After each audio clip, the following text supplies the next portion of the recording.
Señoras y señores, sean todos ustedes bienvenidos una vez más a estos enlaces comunitarios de Multimedios Quisqueya USA.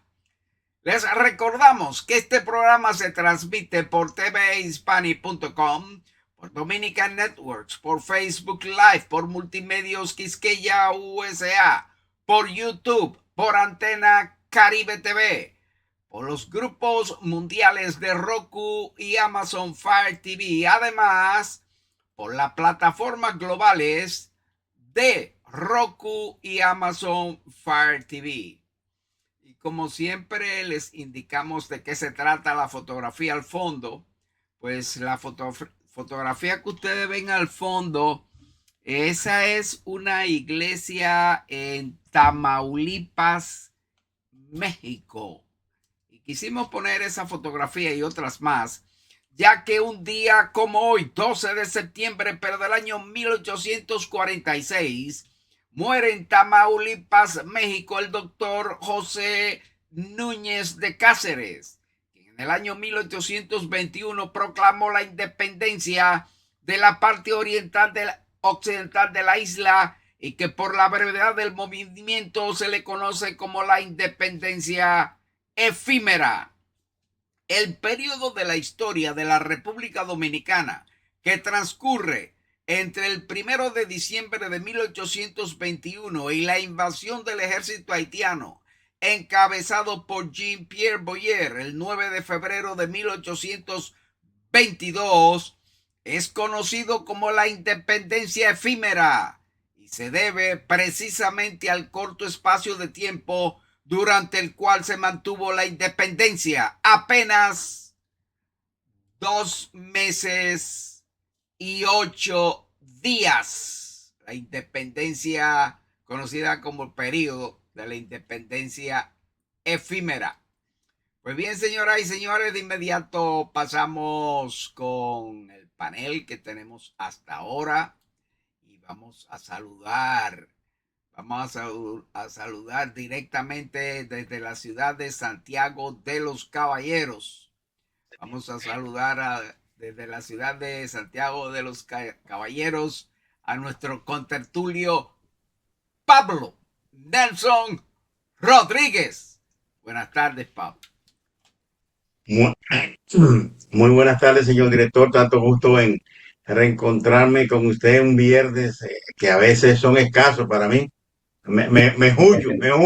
Sí. Saludos, profesor Medrano, un placer.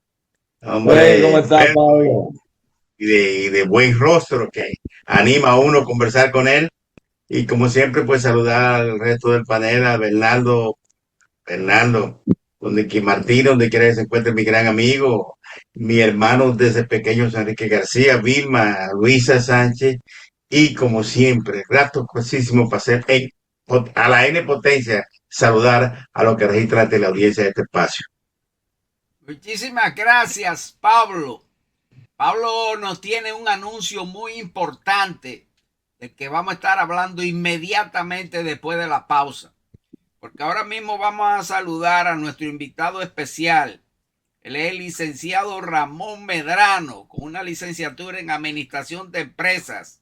Es escritor, ha publicado varios libros.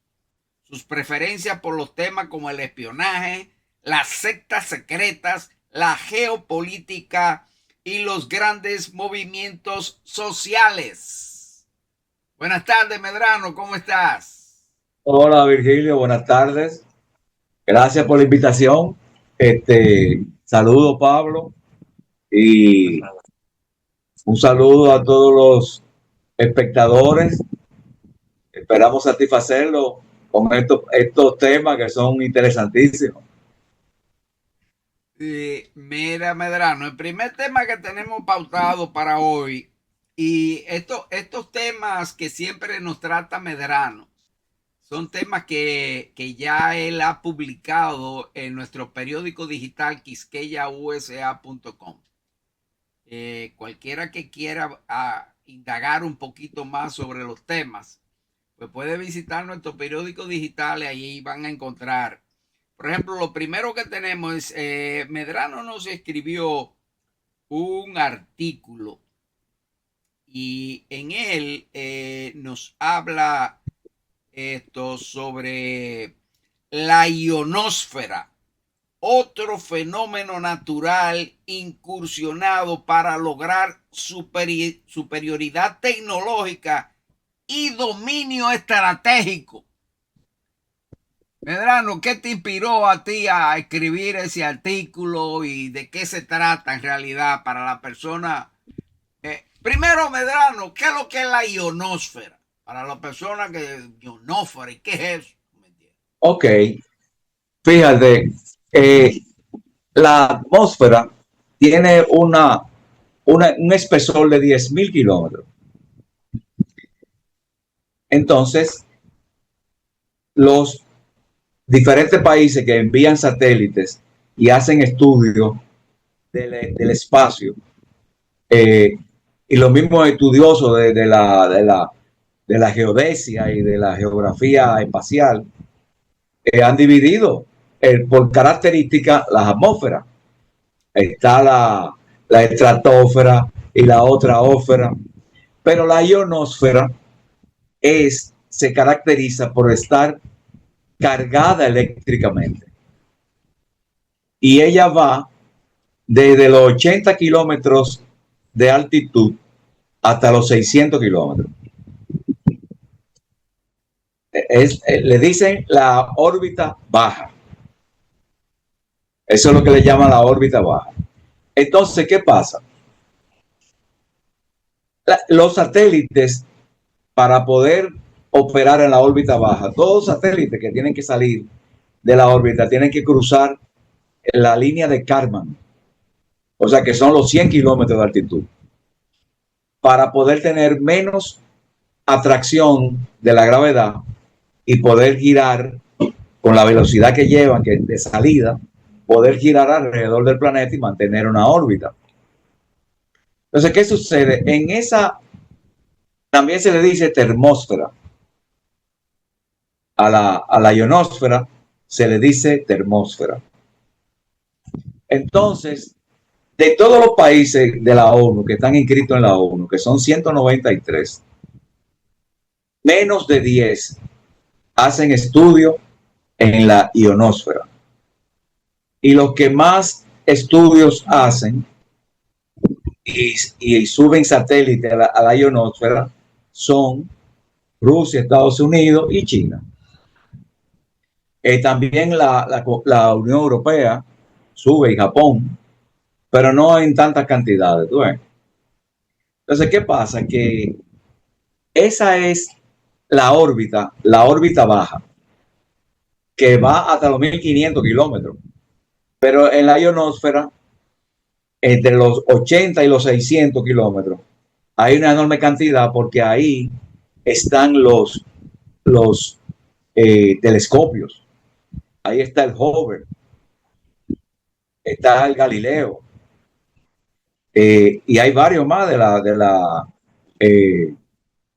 los japoneses. Hay uno ahí que no recuerdo el nombre ahora. Además, hay satélites ahí que estudian los rayos ultravioleta, los rayos gamma, los rayos X, el fondo del espacio, porque tú sabes que se estudia la expansión de las galaxias. Hay muchísimos satélites que están estudiando diferentes temas científicos que le interesan a los diferentes países. Pero también hay satélites de comunicación. La otra vez que hablamos del GPS, ¿te recuerdas? Sí. Que hablamos someramente de los satélites espías, que no tocamos ese tema. Ahí se meten los satélites espías. Entonces, ¿qué sucede con esa órbita, con la ionosfera? Que los Estados Unidos tienen una base militar en Alaska con decenas y decenas de antenas de radio, enviando constantemente fuertes ondas de alta frecuencia a la ionósfera. Y eso hace que la ionósfera se caliente más de lo que se calienta. Pero ¿qué sucede? En la ionósfera también se presentan las auroras boreales, que ellas por sí mismas causan interferencias a los satélites. Igualmente, las explosiones solares de alta potencia que llegan a la Tierra causan interferencia en las comunicaciones de los satélites, incluso en el funcionamiento de algunos de sus instrumentos que no tienen que ver con comunicación, de lo que son para estudios, para investigación científica. Entonces, ¿qué ha pasado? Que en el 2025, en marzo de este año, en julio de este año, los soviéticos subieron 20 satélites a esas órbitas, de la órbita baja a la ionósfera, para estudiar todos esos problemas que se presentan ahí. Que interfieren con la comunicación entre los satélites, entre ellos mismos, con la comunicación hacia la Tierra. Incluso le afecta la órbita y tienen que estar redireccionando,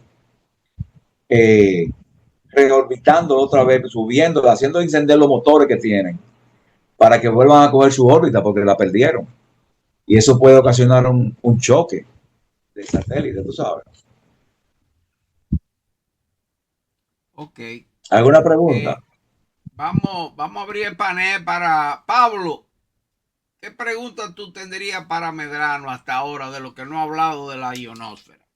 Bueno, mi pregunta es, como soy un poco, no, totalmente desinformado en esta materia, me gustaría pues preguntarle al profesor Medrano, ¿qué beneficio tiene para la habitabilidad terrenal el estudio de la ionósfera, geósfera, todos esos aspectos, para, por ejemplo, cómo afecta el suelo, si ayuda a la fertilización del mismo, para la producción de alimentos, para la regularización o producción de agua, para el uso humano? Sí, cómo beneficia o afecta a la habitabilidad, a la humanidad, el estudio de la ionosfera. Sí, bueno, los satélites que tienen los países ahí en esa órbita baja pueden ayudar a informar cuando hay explosiones solares, de plasma solar. Porque es que fíjate, hay un nivel de explosión solar que puede ser muy fuerte, que apague los generadores eléctricos de las ciudades. Si un plasma de eso viene y cruza nuestra atmósfera y logra bajar más de los 80 kilómetros que se mete en la atmósfera, puede causar un apagón. De hecho, en los años 70 pasó eso en los Estados Unidos. Entonces, ¿qué sucede? Que ellos tienen satélites que estudian el Sol y ven cuando hay desprendimiento de esos plasmas que se ve que pueden llegar a la Tierra y pueden avisar. Y así no permitir, porque tú puedes coger y apagar una ciudad por un tiempo, una hora, qué sé yo, y así no se afectan los equipos de transmisiones eléctricas y las redes incluso, porque puede explotarla. De hecho, en Canadá pasó eso. Entonces, también eso puede afectar la agricultura.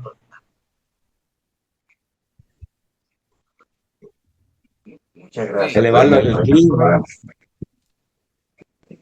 Adelante, Medrano. Exacto. el clima, aumentar la temperatura. Ellos pueden, de hecho, ellos tienen satélites ahí en esa órbita baja que hacen muchísimas observaciones que permiten alertar en la Tierra de cualquier fenómeno que pueda, cualquier disturbio atmosférico que pueda afectar a la población abajo. Pero mira, dime. No, Medrano, yo quería agregar algo con relación a la ionosfera. Tú y yo estuvimos hablando esto fuera de cámara el otro día. Eh, Fíjate, anteriormente las comunicaciones de radioaficionados se lograban gracias a la ionosfera. Y te digo esto porque yo soy radioaficionado. Nosotros teníamos que pasar un examen varios exámenes para obtener la licencia. Y uno de esos exámenes era precisamente, trataba de la ionosfera. Porque tal como tú decías, Medrano, la ionosfera es una de las capas de la atmósfera. Pero esta capa está recargada de iones. Por eso es que se llama ionosfera.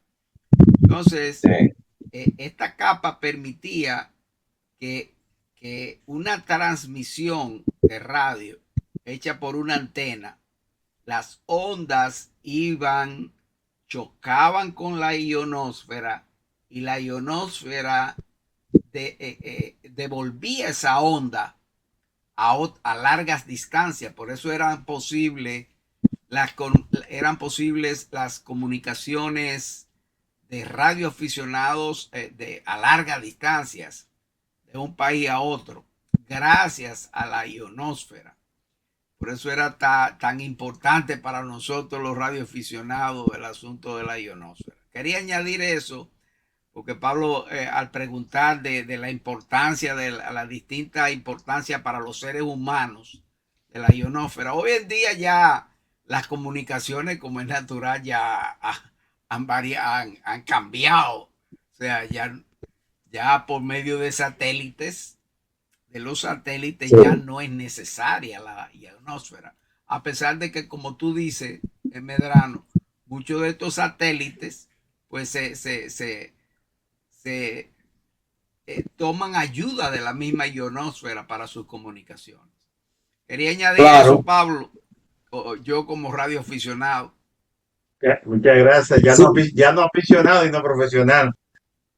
Sí, pero ya es por satélite que transmitimos por aquí.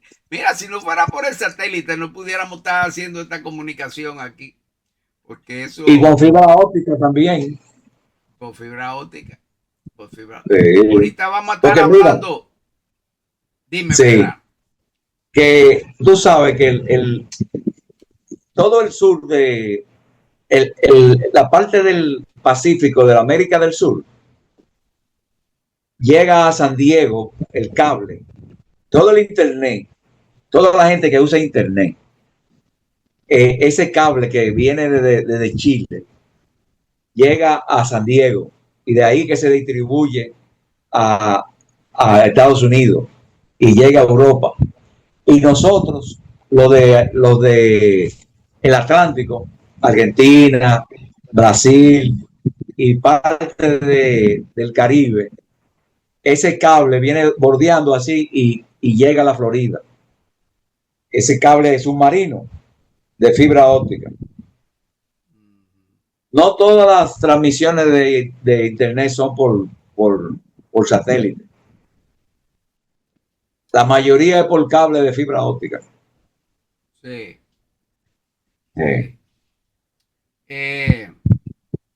Mira, Medrano, hoy vamos a hacer una pausa.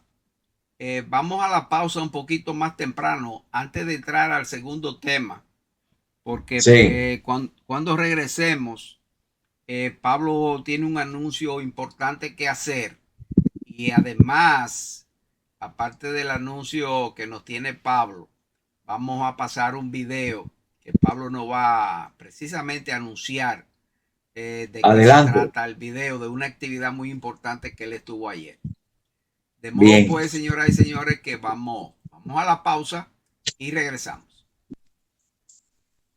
Siga nuestro programa en tvhispanic.com y todas sus plataformas digitales.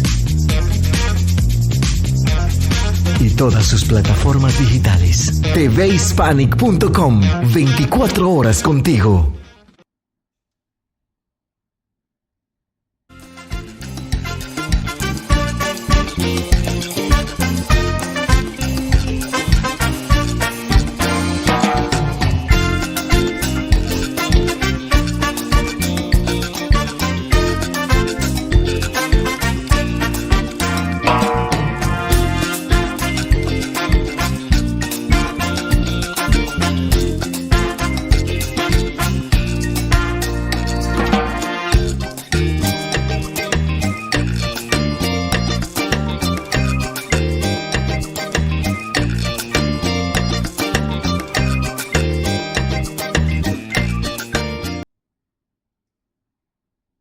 Los invitamos a que visiten nuestro periódico digital quisqueyausa.com.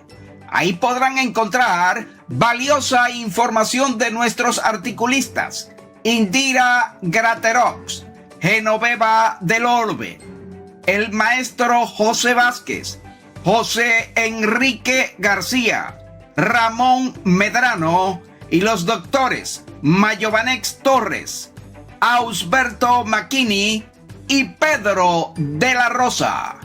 Mucho agradecemos su visita a nuestro periódico digital quisqueyausa.com. Señores, nuestro periódico digital quisqueyausa.com, el último artículo del maestro José Vázquez, los tránsfugas y traidores. Es el último artículo del maestro José Vázquez. También tenemos el último de Medrano, de que precisamente vamos a hablar en un momentito.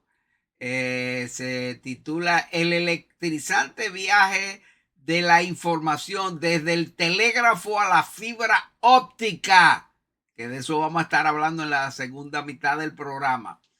Y ayer, en el miércoles, dimos la bienvenida a Luis Lasocé como articulista. Tenemos al doctor Luis Lasocé, que hoy nos mandó otro artículo, Mocamía, la historia de un lazo que nunca se rompió. Mocamía, una institución de mocanos aquí en la Florida. Los invito a que lean ese articulazo ahí de Luis Lasocé. Interesantísimo. Bueno, señores, pues vamos a regresar con nuestro panel, y esta vez pues vamos a hablar con Pablo. Pablo estuvo ayer en una actividad en Santiago, y Pablo nos va, una vez cuando tú estés listo, Pablo, pasamos un video que tú nos mandaste, pero primero cuéntanos de esa actividad, y cuando esté listo pues tenemos ya el video en queue. Adelante, Pablo. Bueno, nuevamente gracias por la oportunidad de compartir pues estas informaciones. Pues a la actividad que usted se refiere, hace referencia, señor director, es una convocatoria que hizo el voluntario de mujeres, compuesto por mujeres, este voluntario de pro maternidad, doña René Clan de Guzmán, que es la búsqueda o el inicio de los trabajos para construir aquí en Santiago una maternidad tan efectiva en servicios sanitarios y necesario no solamente para Santiago, sino para toda la región norte, de un hospital de maternidad, que entonces a este hospital honraría el nombre de doña René Clan de Guzmán, y se hizo una actividad preciosísima en uno de los hoteles nuevos que él el hotel Santiago Hilton, aquí precisamente no tan lejos de donde resido. Y allí estuvo doña René, su familia, y entre colaboradores de esta fundación, de este movimiento, de este voluntariado, está la Fundación Popular, que se orienta a colaborar en actividades y en programas y proyectos de servicios sociales, humanitarios, culturales. Ahí estuvo la presidenta de la fundación, y entonces pues ahí hicimos también el contacto para agendar o abrir la oportunidad de una cita para plantearle el asunto del maratón que estamos haciendo, el proyecto del maratón dominicano en el exterior de FUNCEDE para el 20 de diciembre, ya que hemos presentado solicitud de colaboración de patrocinio a instituciones públicas, llámese la Presidencia de la República, llámese el Ministerio de Deportes, llámese el Ayuntamiento de Santo Domingo Este, que en principio lo aprobó, llámese el Banco de Reserva, llámese las Cámaras de Diputados, llámese el Senado de la República, llámese aduana, y todavía no tenemos la suerte de tener una afirmación. Esperamos que en los próximos días, pues algunas de esas decisiones que se toman por consejo administrativo, pues nos den una que otra positiva información con respecto al proyecto de celebrar este maratón. Esta actividad contó con la participación, volviendo al escenario de la actividad del voluntariado. Estuvo con la presencia del alcalde también, Ulises Rodríguez, los grandes, los más connotados médicos de la región, de la ciudad de Santiago, que es una de las ciudades que, bueno, después de Santo Domingo, conjuntamente con Santo Domingo, tiene un servicio médico de sanitario extraordinario. Santiago está creciendo en todos los niveles, pero en el servicio médico inclusive se han presentado movimientos y escuelas de pensamiento que tienden a proponer a Santiago como ciudad sanitaria, es decir, que el Congreso la nombre, la honre con titulada, pues nombrarla ciudad sanitaria por la oferta de asistencia médica sanitaria que ofrece la ciudad de Santiago, que como dije está en un proceso de crecimiento, se quiere horizontal en todas las áreas manejado o orientado, encabezado en la avanzada de la construcción, que ahora contiene su pequeño déficit por el asunto de la situación migratoria. Una puntualizacióncita universal a Bolsonaro, lo condenó a la Suprema Corte de Brasil con 27 añitos. Tenemos el caso que está en Estados Unidos con el crimen, el asesinato de Charles Kirk, el joven conservador, pero un gran exponente, un gran líder, que tenía mucha atracción, mucha aceptabilidad en la sociedad norteamericana, especialmente en la juventud, especialmente en la juventud estudiantil. Y ese caso, pues por lo menos va en proceso de aclaración, porque el joven Robinson, que fue el asesino ya preconfeso, porque no ha ido a juicio, pero que según las informaciones, pues esto le confesó a su padre que había sido él. Más o menos una puntualización, me permite el permiso, me excusan el permiso, Medrano, pero que se me va la onda. Pero, Pablo, anuncia el video que nos mandaste.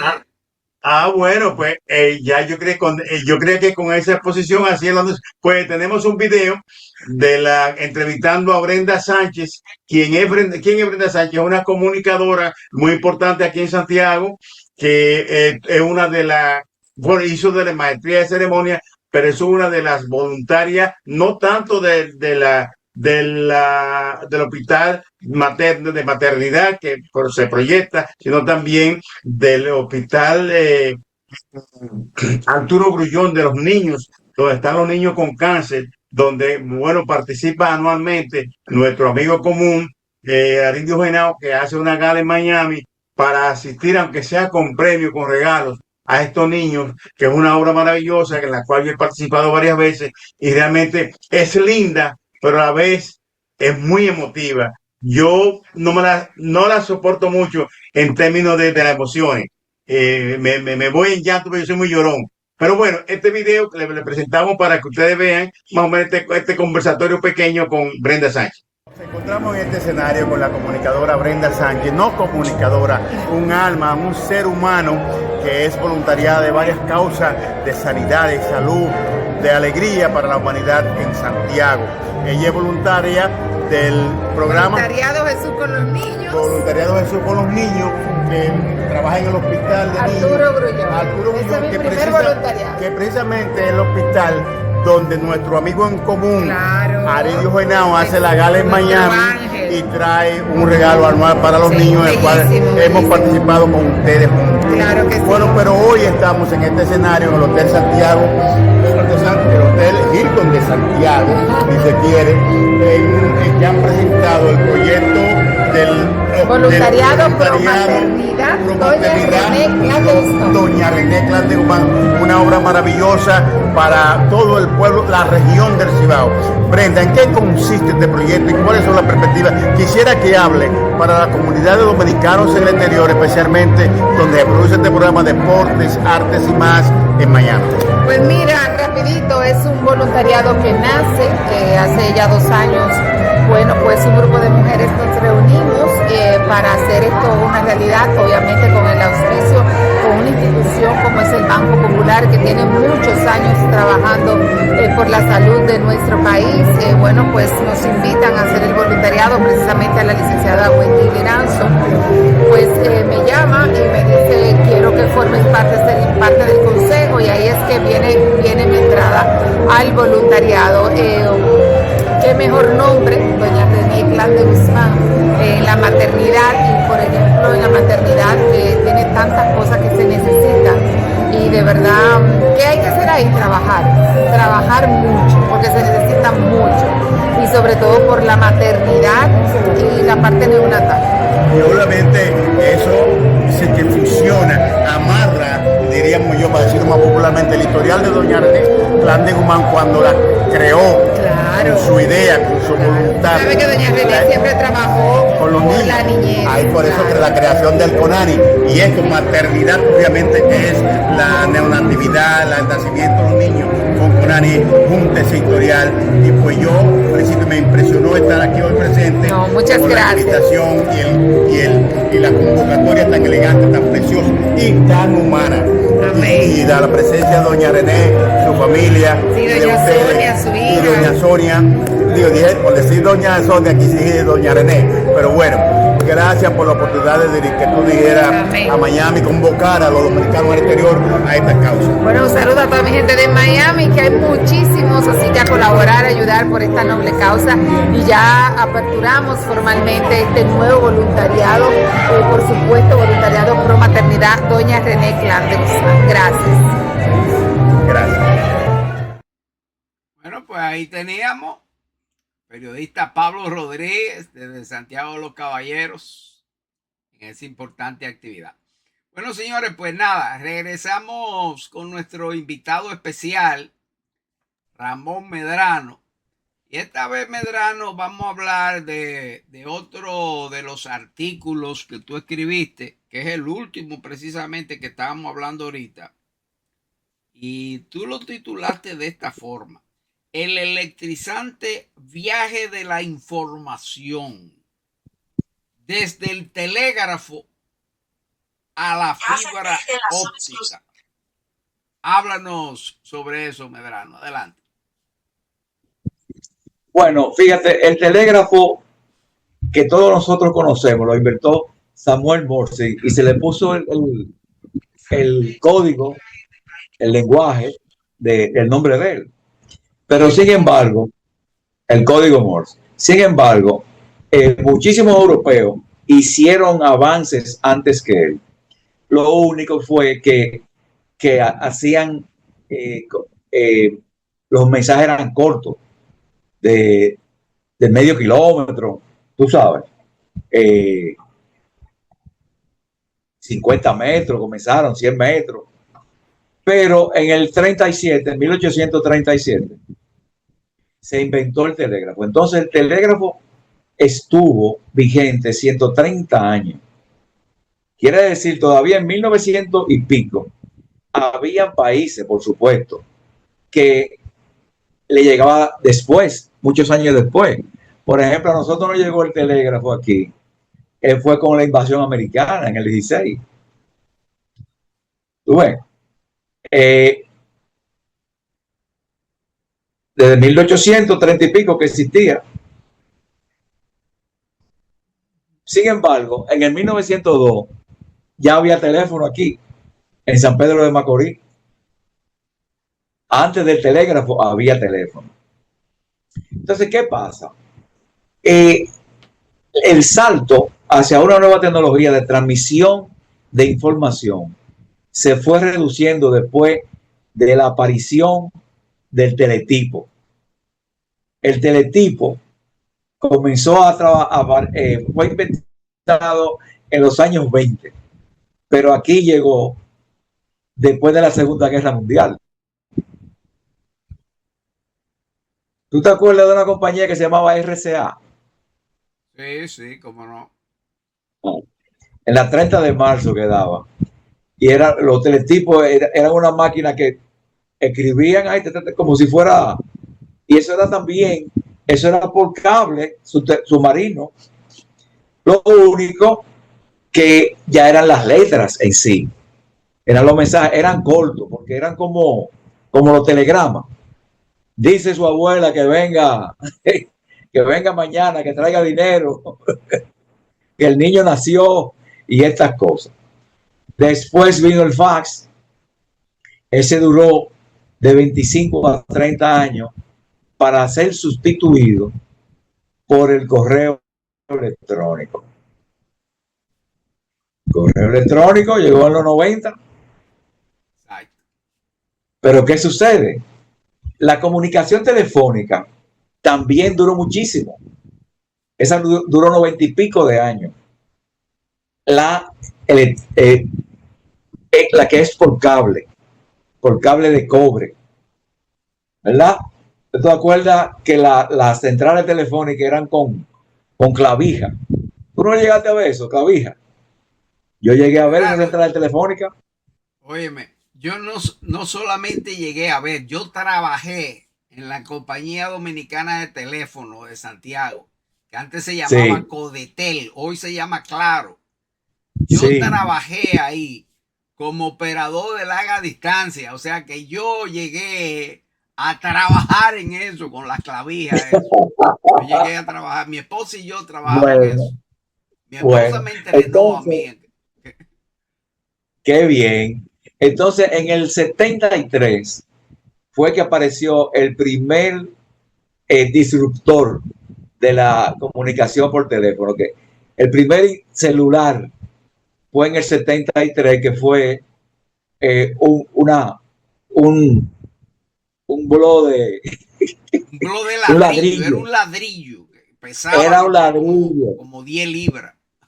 El Dynatac 8000X en Inglaterra apareció en el 73.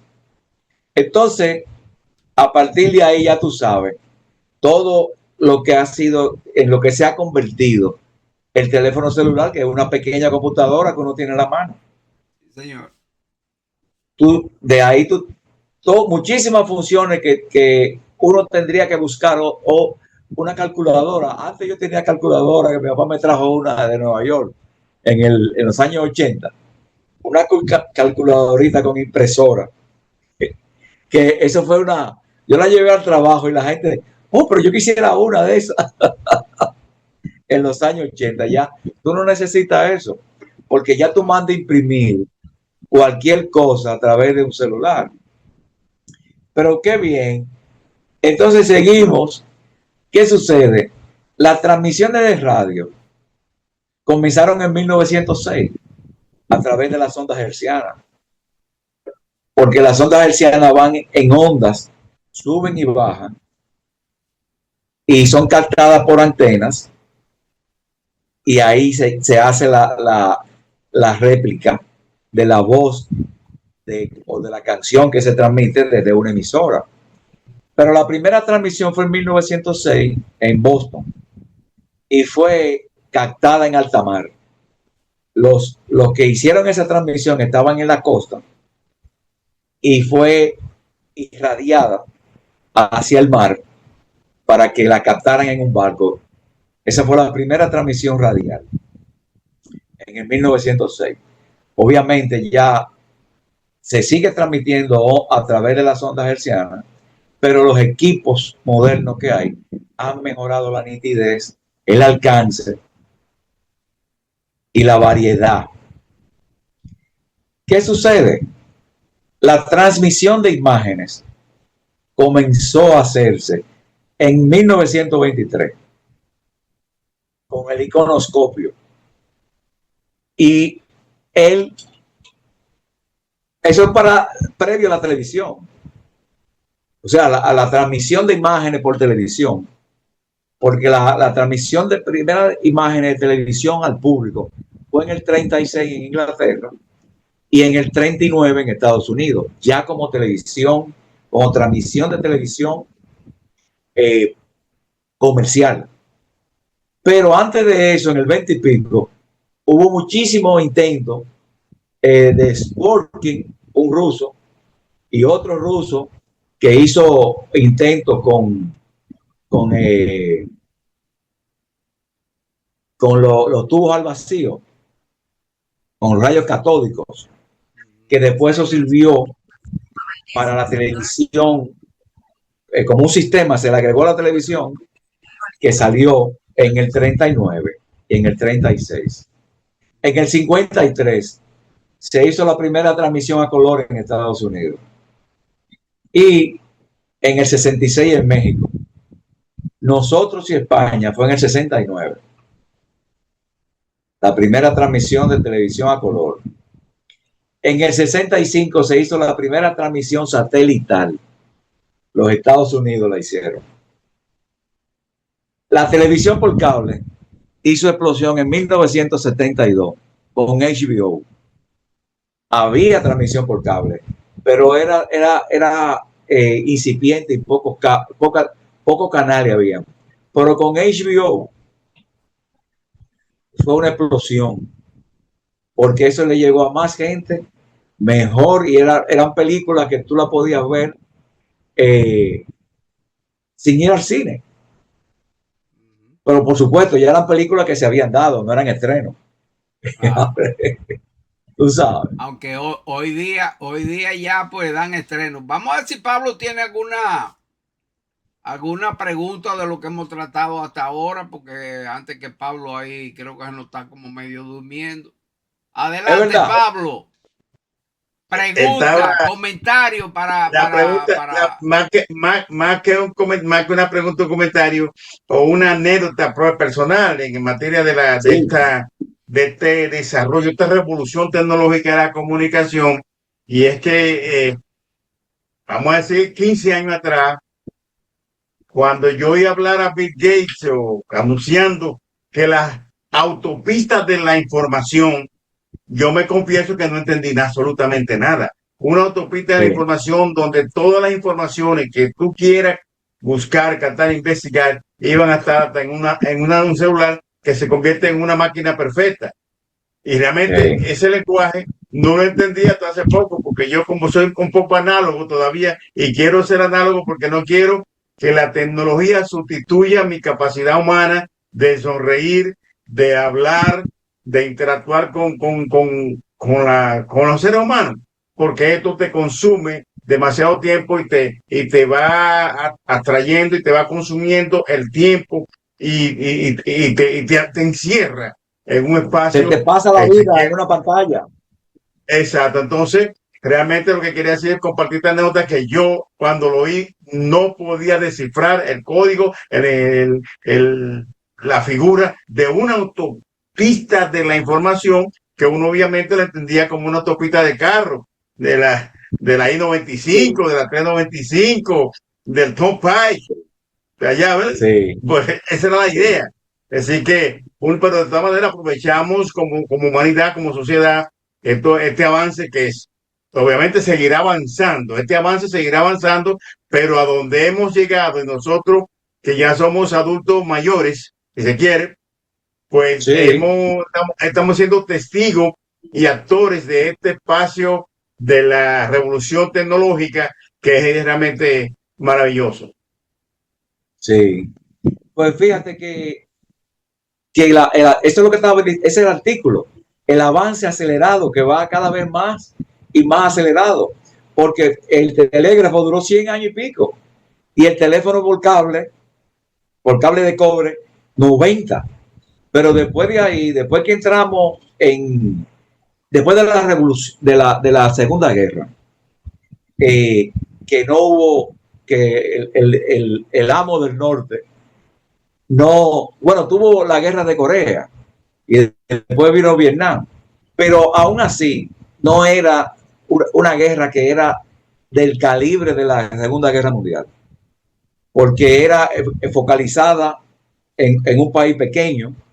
En la Segunda Guerra Mundial eso afectó a todos los países europeos, eh, incluso donde no tiraron bombas, quedaron afectados, porque no había eh, recursos, no había flujo de bienes, no había trabajo, se pasaba hambre, incluso donde no hubo guerra. Entonces, después del 45, que ya había televisión, que la radio era fenomenal, que el cine explotó también, la atención hacia los asuntos tecnológicos creció. La gente se desbordó, el vehículo, ir a conocer sitios, los viajes en avión, también eso incentivó a la gente, a las jóvenes de esa época, a estar más predispuestos a conectarse con la tecnología. Yo recuerdo los relojes japoneses que tenían calculadora. ¿Tú no te acuerdas de eso, Pablo? Que tú sumabas. ¿Cómo es esto? Está aquí. Mira, entonces la miniaturización que hicieron los japoneses para poder penetrar, porque en los Estados Unidos todo era grande, desde los carros, los radios grandes. ¿Tú no te acuerdas de los radios Sony? Los radios Sony que eran grandísimos, que traían un mapa, miniaturizaron todo. Medrano, estamos teniendo un problemita con tu transmisión. Nos llegó a nosotros, unos raditos chiquitos. Comenzó a llover aquí, no sé si allá en la capital, pero aquí en Santiago comenzó a llover y quizás afecta la transmisión. Medrano, se está entrecortando bastante tu transmisión. Parece que eso es un problema de fluctuación de la internet. Y entre lo que viene Medrano, yo hago otra anécdota de mi alto nivel de comunicación. Y es que yo, por ejemplo, Medrano. Ahora no te veo yo a ti. Estaba haciendo yo, te iba a aprovechar el tiempo de que tú arreglaras la comunicación, el contacto, para decir una anécdota nueva mía también. Digo, no nueva, vieja, pero para que tú veas la experiencia, el desarrollo, su desarrollo y también la pobreza que uno. Yo estando en la universidad en los años 70, a mediados de los años 70, es que yo no tenía ni radio. Una tía mía me regaló un radito que era mi entretenimiento. Oye, ya estando en la universidad, Así que por eso no mira estos niveles de. ¿Me escucha? Ahora se te está escuchando un poquito mejor. Adelante, Medrano. Termina, Medrano, porque ya se nos está terminando el tiempo. Así que vamos a terminar. Mira, adelante, Medrano, antes que se te corte. Ok. Sí, mira, el asunto de los fibra óptica que hablamos de eso, ¿me escuchan? Sí. Ok. La fibra óptica transmite datos mediante pulso de luz a altísima velocidad, con un gran ancho de banda. Quiere decir que abarca muchísimo. Transmite videos, datos y y voz, la fibra óptica es más liviana que cualquier cable. La seguridad ofrece mayor seguridad. O sea que para los hackeadores, la fibra óptica es un problema. Le causa problemas porque la simetría y la carga y descarga de información se puede encriptar mejor. Entonces, además, es inmune a la interferencia electromagnética porque está cubierta con una goma. La fibra óptica la hacen es de cristal y de plástico, transparente. Puede ser plástico y puede ser cristal, transparente. Entonces, ¿qué sucede? Que la latencia no tiene pérdida de intensidad en la transmisión. Por eso es que la usan en los cables de intercontinentales, porque viaja a velocidades altísimas y como te digo, no tiene interferencia, no la pueden con un cosa electromagnético hacerla ralentizar o hacer que los datos se corten. Medrano, Pablo tiene una pregunta. Sí, ahora que Adelante. tú dices que la fibra óptica la hacen de ese material plástico y eso, y los cables submarinos tienen la misma relación de fabricación que las fibras ópticas. Sí, porque la fibra óptica es como si tú tienes el cable, ¿verdad? Se ve la mano. Pero el submarino también lo hacen de la misma forma. No, porque el forro que tiene, eso es de una goma. Ese es el cable. Goma. El cable que tú hablas, Pablo, es lo que cubre en este caso. Sí, pero yo digo ya lo que no es la cubierta, digo el mismo cable que transmite la información, porque él hablaba ahorita de los cables que van a San Diego, que de San Diego se distribuye a todo Estados Unidos. Esos cables submarinos, yo digo que si la construcción es similar a la material de la fibra óptica. No, esos cables tienen un forro. La fibra óptica va en medio de esos cables, dentro de esos cables. ¿Tú has visto un cable coaxial de telecable? No me he fijado, pero en esto ya estaban instalando aquí la fibra óptica. Mira, Pablo, espérate, déjame ver si trato de explicar, de más o menos que, fíjate, el cable submarino de que estaba hablando Medrano originalmente era un cable, como decide cable ese, un cable, pero más grueso.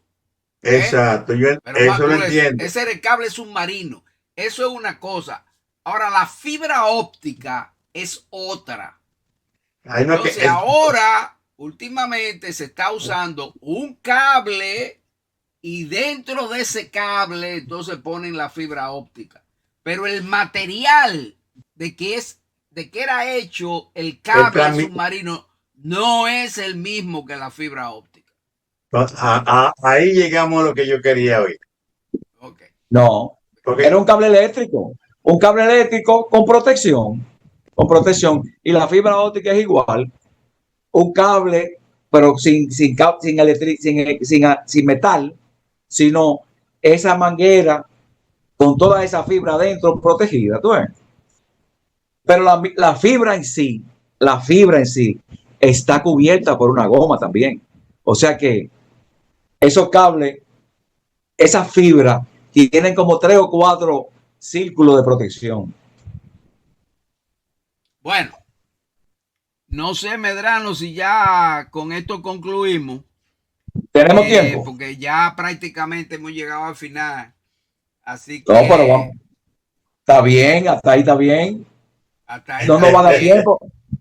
No nos va a dar tiempo para el otro, Teníamos un tema adicional, pero ya no tenemos tiempo, ya se nos acabó. De un artículo que escribió Medrano de analogías espeluznantes. Podemos dar un avance. Dinos un par de analogías de esa, Medrano, pero rápidamente, porque ya sí es verdad que nada más tenemos 2 minutos disponibles. Los electrones son como los planetas.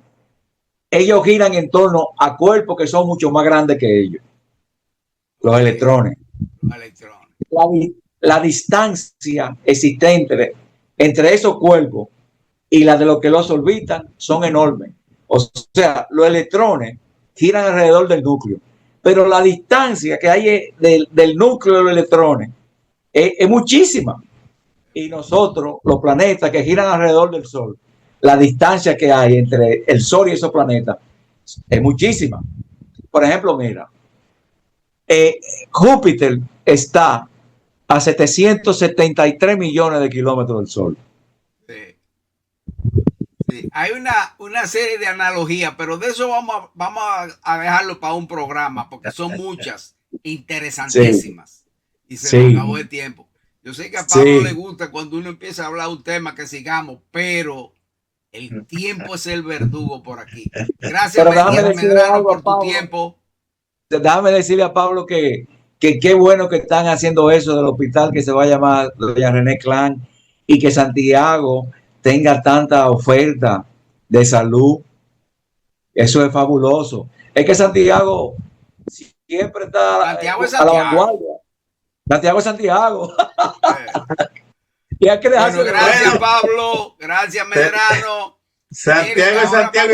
Vamos a cerrar el programa con una canción del maestro Vázquez. Pablo, yo sé que seguro tú tienes alguna actividad por ahí planeada. Sí. Tenemos una actividad donde los periodistas deportivos, una parte de Santiago, se va a juntar en casa de Fellito Ortiz, que tiene un programa que se llama La Antesala de la Mañana, y cumple 14 años, cumple esta semana, y su esposa pues le organizó una fiesta a los periodistas deportivos de aquí, a un grupo, pero yo estoy seleccionado porque de vez en cuando ellos se van de vacaciones, yo hago la veces de sustituto en el programa, entonces me gané la invitación. Bueno, sí, que me preparo. Muchas gracias, Pablo, por estar aquí con nosotros. Gracias, sabemos que te tiene que retirar. Gracias, Medrano, nos seguimos comunicando. Señoras y señores, vamos ahora a cerrar el programa con una canción que nos enviara el maestro Vázquez. Esto fue un estreno mundial ya hace de varios años atrás, aunque ustedes no lo crean. Esta canción hace 3 años que la hizo el maestro José Vázquez. Es de su propia autoría. Es tiempo de paz. Y nosotros sentimos muchísimo el asesinato de este muchacho Kirk que sucedió aquí en Estados Unidos en el día de ayer. Nos solidarizamos con el pesar y nuestros sentimientos para toda su familia. Escuchemos la canción del maestro José Vázquez.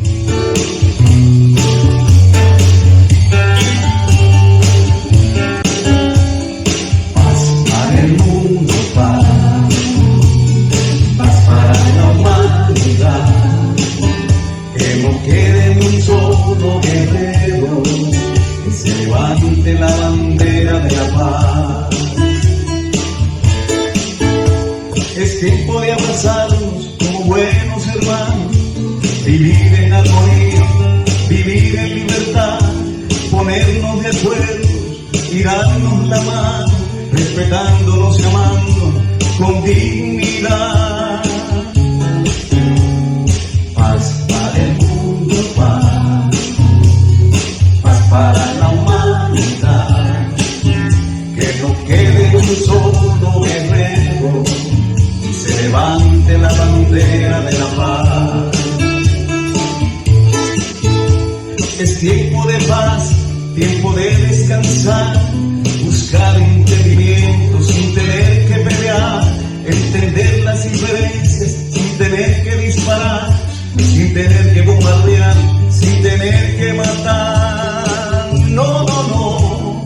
Paz para el mundo, paz para la humanidad, que no quede un solo guerrero, y se levante la bandera de la paz. Cada pueblo es libre de elegir su destino, cada patria tiene su propia identidad, cada ser humano tiene derecho a opinar, sin tener que agredirnos, sin tener que esclavizar. No, no, no.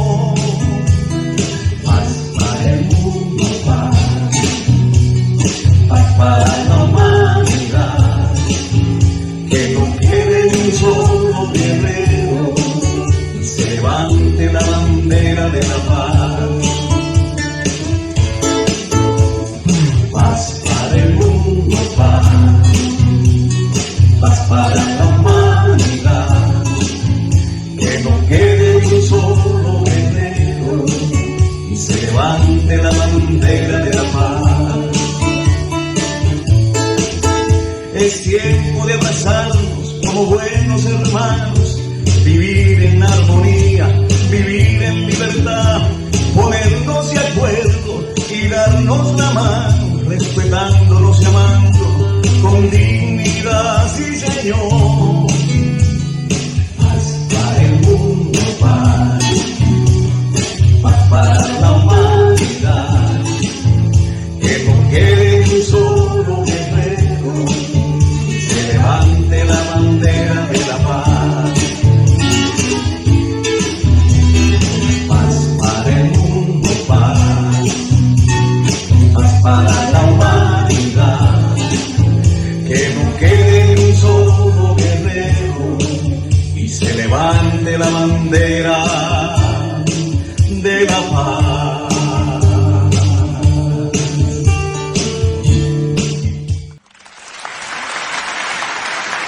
Ahí teníamos a los esposos José e Isabel Vázquez.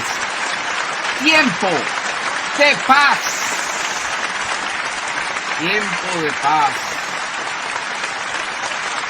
Bien, señoras y señores, pues nada, hemos llegado al final del programa en el día de hoy.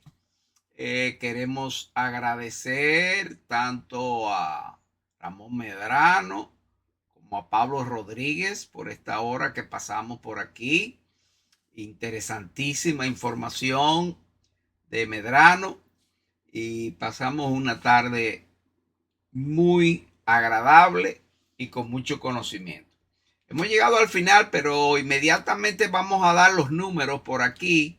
Vamos a ver cuántas personas se presentaron. Vilma tuvo que salir temporalmente, pero tenemos que los números que nos dieron en vivo, 20.315. 20.315 personas en vivo se hicieron presentes. Bien, señoras y señores, hemos llegado al final del programa. Como siempre, tenemos que agradecer a esas 20.000 y pico de personas que se hicieron presentes. Y por aquí, y nada, decirle a todos ustedes gracias por su presencia y nos despedimos como siempre con esas palabras del profesor Juan Bosch, que se despedía de esta forma. Hasta mañana, si Dios quiere, dominicanos. Siempre añadimos en salud, que es lo más importante para todos nosotros. Tengan todos ustedes muy buenas noches.